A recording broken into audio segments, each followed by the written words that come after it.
Breastfeeding is a beautiful journey, but there are times when using a breast pump can make life easier for moms.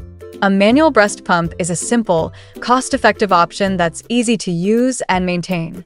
Here's a quick tutorial to help you get started. 1. Prepare your pump. Wash and sterilize all parts before use to maintain hygiene. Assemble the pump according to the manufacturer's instructions. 2. Find a comfortable spot. Sit in a relaxed position with proper back support. Being comfortable helps with milk letdown. 3. Position the pump. Place the flange over your breast, ensuring it forms a seal around your nipple to avoid leaks and maximize suction. 4. Start pumping.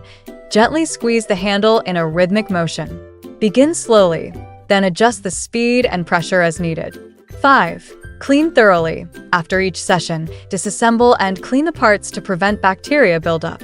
With practice, manual pumping becomes seamless and efficient.